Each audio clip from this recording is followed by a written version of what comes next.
ভারী বৃষ্টি হলে চট্টগ্রামে পাহাড় ধসের আশঙ্কা রয়েছে। বান্দরবানে ভারী বৃষ্টির পূর্বাভাসে পাহাড় ধসের শঙ্কায় ঝুঁকিপূর্ণ বসতি থেকে নিরাপদে যেতে প্রশাসনের পক্ষ থেকে করা হচ্ছে মাইকিং। সবকিছু মিলিয়ে জানবো সহকর্মীদের কাছে। প্রথমেই চলে আছি চট্টগ্রামে, সেখান থেকে যোগ দিয়েছেন সহকর্মী আলমগীর সবুজ। আলমগীর সবুজ, চট্টগ্রামে থেমে থেমে বৃষ্টিতেই নিচু এলাকায় আমরা দেখলাম যে জলজট তৈরি হয়েছে। সেক্ষেত্রে টানা বৃষ্টি বা ভারী বৃষ্টি হলে পরিস্থিতি কি দাঁড়াবে?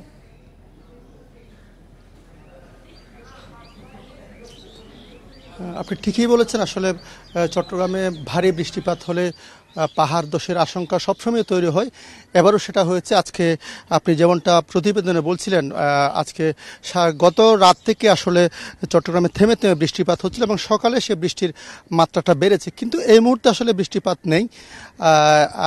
তবে মেঘলা হয়ে আছে আকাশ এবং আবহাওয়া অধিদপ্তর থেকে যেটা বলা হয়েছে, সতর্কতা জারি করা হয়েছে। যেহেতু চট্টগ্রামে সবসময় পাহাড় ধসের ঘটনা ঘটে, এ কারণে বলা হচ্ছে যে যদি ভারী বৃষ্টিপাত অব্যাহত থাকে তাহলে পাহাড় ধসের আশঙ্কা করা হচ্ছে। আমরা পাহাড়ের পাদদেশে যারা আছে, আপনি এখন দেখছেন এখানে পাহাড়ের পাদদেশে অনেক বাড়ি স্থাপন করা হয়েছে। চট্টগ্রামে এই ধরনের 26টা ঝুঁকিপূর্ণ পাহাড় রয়েছে, যেগুলি জেলা প্রশাসনের তরফে চিহ্নিত করা হয়েছে। সেখানে কয়েক হাজার বাসিন্দা সেখানে থাকেন এবং যখনই পাহাড় ধসের কোনো আশঙ্কা তৈরি করা হয় তখনই তাদেরকে আসলে সরানোর চেষ্টা করা হয়, মাইকিং করানো হয়। এগুলি এর পরে আসলে আবার আগের নিয়মে চলে যায়। এবারও সেটাই হচ্ছে এবং প্রশাসনের তরফ থেকে আমরা আলাপ করেছিলাম জেলা প্রশাসনের তরফে। তারা বলেছেন তারা মাইকিং করছে এবং সাধারণত তারা যেটা করেন তাদেরকে সরে যাওয়ার জন্য যে নির্দেশনা করেন কিংবা অনুরোধ করেন সেটাই করছে। এবং স্থানীয় যারা প্রশাসন আছেন, যে বিশেষ করে কাউন্সিলর, তাদেরকে আমি কথা বলেছিলাম। আমি এই মুহূর্তে আছি চট্টগ্রামের লালখান বাজার এলাকায়। এখানকার কাউন্সিলর বলেছেন তারা প্রতিদিনে, তিনি গতকাল রাতে এবং আজকেও গিয়েছেন, যারা পাহাড়ের পাদদেশে আছে তাদেরকে সরে যাওয়ার জন্য এবং স্থানীয় যে সমস্ত স্কুল আছে সেখানে তারা আশ্রয়কেন্দ্র তৈরি করে সেখানে চলে যাওয়ার জন্য বলেন।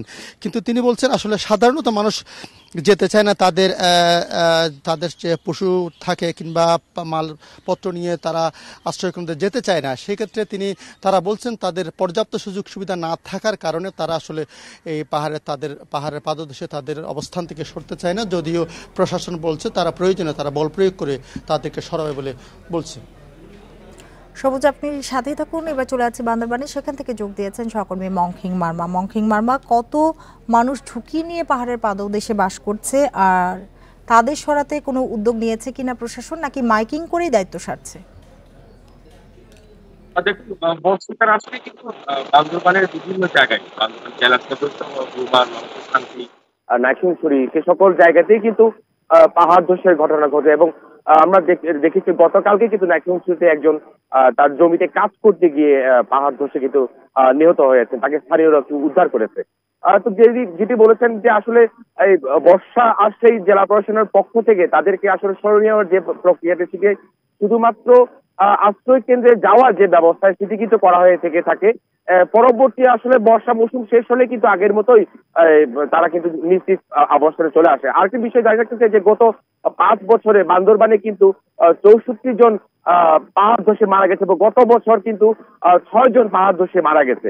তো এই কারণে জেলা প্রশাসনের সাথে কথা বলেছি, জেলা প্রশাসনের পক্ষ থেকে যেটি বলা হচ্ছে তারা আসলে এখানে যারা ঝুঁকিপূর্ণ অবস্থানে যারা বসবাস করছেন তাদেরকে স্থায়ীভাবে সমাধানের জন্য প্রধানমন্ত্রীর যে আশ্রয়ণ প্রকল্প, সেই আশ্রয়ণ প্রকল্পের মাধ্যমে তাদেরকে স্থায়ী একটা ব্যবস্থা গ্রহণ করার প্রক্রিয়া সেটি কিন্তু চলমান রয়েছে এবং এখানে যারা ঝুঁকিতে বসবাস করছেন তারা যদি সহায়তার জন্য জেলা প্রশাসকের কাছে আসে তারা কিন্তু তাদেরকে সহায়তা দেবেন বলে জানিয়েছেন। তদুপরি সকাল থেকে যে থেমে থেমে বৃষ্টি হচ্ছে এবং এই বৃষ্টির কারণে যে পাহাড় ধস বন্যাও হতে পারে, সেই জন্য কিন্তু জেলা প্রশাসনের পক্ষ থেকে সব ধরনের ব্যবস্থা গ্রহণ করা হয়েছে বলে আমাদেরকে জেলা প্রশাসক জানিয়েছেন।